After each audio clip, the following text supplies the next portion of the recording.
আমার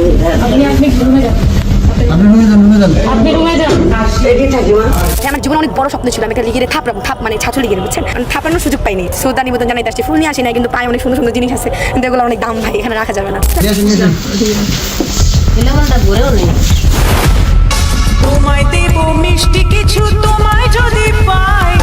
জুলাই গণ অভ্যুত্থানে দেশের বিভিন্ন স্থানে সম্মুখ সারি থেকে যে সকল জুলাই যোদ্ধারা নেতৃত্ব দিয়ে ভাইরাল হয়েছিল, তাদের মধ্যে টঙ্গী গাজীপুরের এই তাহমির একজন। সে কখনো ক্ষমতাচ্যুত প্রধানমন্ত্রী শেখ হাসিনাকে নিয়ে অকট্য ভাষায় গালিগালাজ করত, কখনো বঙ্গবন্ধু শেখ মুজিবুর রহমানকে নিয়ে কটূক্তি, কখনো বা ব্যক্তিগত জীবনসহ নানা ইস্যু নিয়ে বিতর্কিত মন্তব্য তৈরি করার জন্য পরিশ্রমক ছিলেন। আজকে আমার এক্সাম ছিল, আমি এক্সাম বাদ দিয়ে আসছি লিখবিটাইতে, তাও আমি ওদেরকে দেখতেছি না। কুকুর পিছনে ঘেউ করে, কুকুর কখনো সামনে আসা সাহস করে না। আপনি রুমে যান, আপনি রুমে যান, রেডি থাকি মা, রুমে যান।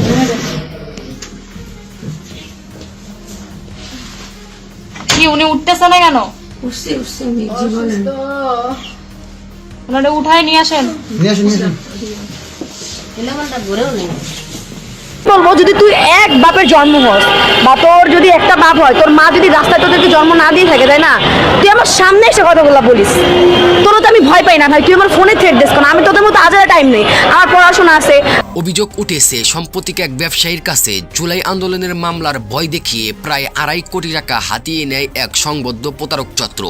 আর এই চক্রের মূল নেতৃত্ব ছিল সামাজিক যোগাযোগ মাধ্যমে পরিচিত ভাইরাল জুলাই যোদ্ধা সুরভি।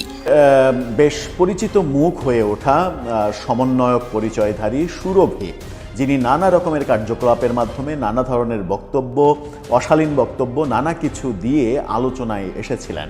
বিশেষ করে তার আওয়ামী বিরোধী বক্তব্যগুলো সামাজিক যোগাযোগ মাধ্যমে ভাইরাল হয়েছিল এবং নিজেকে বড় সমন্বয়ক হিসেবেও দাবি করছিলেন তিনি। হঠাৎ করে কি হলো, কোথা থেকে কি হলো, কোন দিকের পানি কোন দিকে গড়ালো, কিছুই বোঝা গেল না। আমরা দেখেছি গতকালকে রাতে এই সুরভি পুলিশের অভিযানে, অর্থাৎ যৌথ বাহিনীর অভিযানে গ্রেপ্তার হয়েছেন। টঙ্গীর একটা বাড়ি থেকে তাকে গ্রেপ্তার করা হয়। এই খবর হয়তো আমরা সবাই জানি, কিন্তু পেছনের খবরটা কি আমরা সবাই জানি যে তার এই গ্রেপ্তার হওয়ার পেছনে কারণটা কি? কেন পুলিশ একজন জুলাই যোদ্ধাকে গ্রেপ্তার করবে? কি এমন অন্যায় করলেন তিনি যে তাকে? এরই প্রেক্ষিতে 24 ডিসেম্বর মধ্যরাতে গাজীপুরের টঙ্গীর নিজ বাসা থেকে তাকে গ্রেফতার করা হয়। ব্ল্যাকমেল মামলা, বাণিজ্য ও প্রতারণার অভিযোগে তাকে গ্রেফতার দেখানো হয়েছে। পুলিশের তদন্তে জানা গেছে এই চক্রটি এরই মধ্যে ব্ল্যাকমেলিং ও চাঁদাবাজির মাধ্যমে বিভিন্ন ভুক্তভোগীর কাছ থেকে প্রায় 50 কোটি টাকা হাতিয়ে নিয়েছে। তোমায় দেব মিষ্টি কিছু, তোমায় যদি পাই, তোমায় আমি ভালোবাসি, তোমায় আমি চাই। তাহরিমা জান্নাত সুরভি নামের এই লেডি ডন গাজীপুরের বাওয়ালা বদরে আলম সরকারি কলেজের শিক্ষার্থী। সামাজিক যোগাযোগ মাধ্যমে ভাইরাল ভিডিও, বিতর্ক কর্মকাণ্ড এবং টার্গেট করা লাইভের কারণে তিনি পরিচিত মুখ।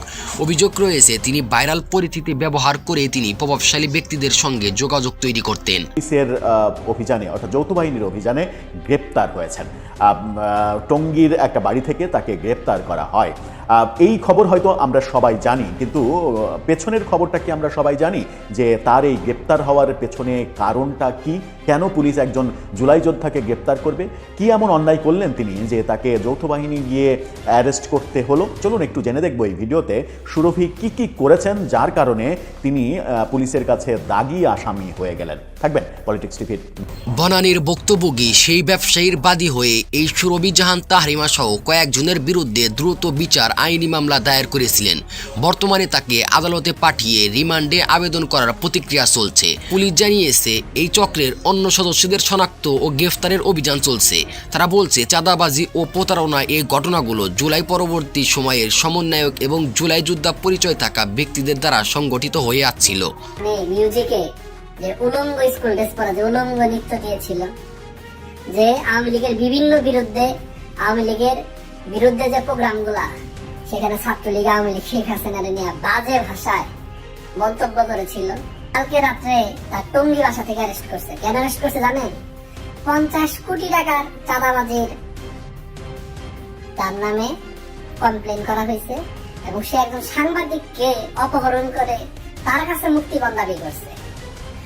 এই দেশে শুধু এই সুরভির মতো না, এই জুলাই আগস্টের পরে এনসিপি সমন্বয়ক বৈষম্য বিরোধী নামে প্রত্যেকটা জেলায়, 64টা জেলায়, ঢাকা মহানগরের ভিতরে সব জায়গায় এইভাবে চাঁদাবাজি এরাই করছে, এখনো করতেছে। এবং আপনাদেরকে বলে রাখি, এই জুলাই আগস্টে যারা দেশ ধ্বংস করছে এনসিপি ছাত্র জনতা নামে, সবার কপালে দুঃখ আছে। একে একে সবার আমল নামায় প্রকাশ পাচ্ছে। কেউই দুধে দেওয়া তুলসী পাতা না। সবাই এই ছাত্র জনতার নাম ব্যবহার করে সবাই টাকা পয়সা কামাই করছে, সবাই ধান্দাবাজি করছে। কে ধান্দাবাজি করে নাই জানেন? যে 2 নাম্বার ভাবে টাকা কামানোর সুযোগ পায় নাই, সে হইলাম সৎ রয়েছে। সৎ হইলাম সেই যে অসৎ ভাবে টাকা কামাই করতে পারতেছে না, সেই হইলাম সতের কথা বলে। তাছাড়া এই এনসিপি বৈষম্য বিরোধী ছাত্র আন্দোলনের নামে যত পোলাবান আছে, সবাই প্রত্যেকটা জেলায় জেলায় এইভাবে চাঁদাবাজি করছে। আস্তে আস্তে কেউই রক্ষা পাবে না, কেউ রক্ষা পাবে না।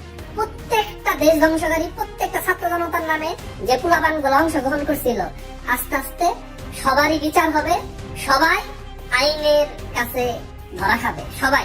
জালে আটকা পড়েছেন। গতকালকে রাতে তাকে গ্রেপ্তার করা হয়েছে। সামাজিক যোগাযোগ মাধ্যমে এটা নিয়ে ব্যাপক ট্রল হতে দেখছি, বিশেষ করে আওয়ামী অনুসারীরা এটা নিয়ে বেশ মজা নিচ্ছেন, সেগুলোও দেখছি। কিন্তু তার গ্রেপ্তার হওয়ার পেছনের কারণ কি কারণে পুলিশ তাকে গ্রেপ্তার করলো? গণমাধ্যমে সেই কারণটা উঠে এসেছে ধারাবাহিকভাবে। গণমাধ্যমের শিরোনামটা দেশ রূপান্তর এটা নিয়ে একটা স্টোরি করেছে, তাদের শিরোনামটা দেখে নিন, যেখানে বলা হচ্ছে যে কারণে গ্রেপ্তার হলেন সমন্বয়ক পরিচয়ধারী তরুণী। এখানে বলা হচ্ছে সমন্বয় পরিচয়ধারী তরুণী। তাহলে কি আদতে তিনি সমন্বয়ক নন? একটু জেনে দেখব মানে বিস্তারিত খবরে। বলা হচ্ছে ব্ল্যাকমেইল, মামলা দিয়ে ভয় দেখিয়ে অর্থ আদায় এবং সংঘবদ্ধ প্রতারণার অভিযোগে আলোচিত তরুণী তাহারিমা জান্নাত সুরভিকে গ্রেপ্তার করেছে পুলিশ। এই যে পুলিশ সূত্র জানায়, সম্প্রতি গুলশানের এক ব্যবসায়ীর কাছ থেকে জুলাই আন্দোলন সংশ্লিষ্ট মামলার ভয় দেখিয়ে বিপুল পরিমাণ অর্থ আদায়ের অভিযোগ সামনে আসে। গুলশানের একটা ব্যবসায়ীকে ধরছে সে। তদন্তে জানা যায় একটি সংঘবদ্ধ চক্র দীর্ঘদিন ধরে প্রভাবশালী ব্যক্তি এবং ব্যবসায়ীদের লক্ষ্য করে একই কৌশলে অর্থ হাতিয়ে আসছিল। সামাজিক যোগাযোগ মাধ্যমে ভাইরাল হওয়া বিভিন্ন তথ্য প্রমাণ বিশ্লেষণ করে পুলিশ নিশ্চিত হয় ওই চক্রের নেতৃত্ব দিচ্ছিলেন তাহারিমা জান্নাত সুরভি। কি মানে ভয়াবহ ব্যাপার! একজন নারী সেই সংঘবদ্ধ চক্রের নেতৃত্ব দিচ্ছেন, যিনি কিনা দাবি করছেন তিনি জুলাই যোদ্ধা, বিশাল এক সমন্বয়ক।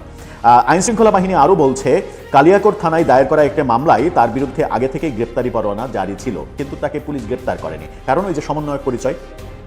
ওই মামলায় অপহরণ, চাঁদাবাজি, ভয়ভীতি প্রদর্শন এবং ব্ল্যাকমেইলিংয়ের মতো গুরুতর অভিযোগ আনা হয়েছে। মামলার বাদী নাইমুর রহমান দুর্জয় নামের একজন সংবাদকর্মী।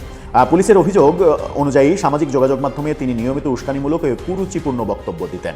এমনকি সেনাবাহিনীর শীর্ষ কর্মকর্তাদের নিয়েও আপত্তিকর মন্তব্য করার অভিযোগ রয়েছে তার বিরুদ্ধে। এতদিন সেনাবাহিনী তাকে কিছুই বলেনি, হয়তো অপেক্ষা করছিল যে তার মানে অপরাধের খাতাটা আরেকটু জমে উঠুক। অবশেষে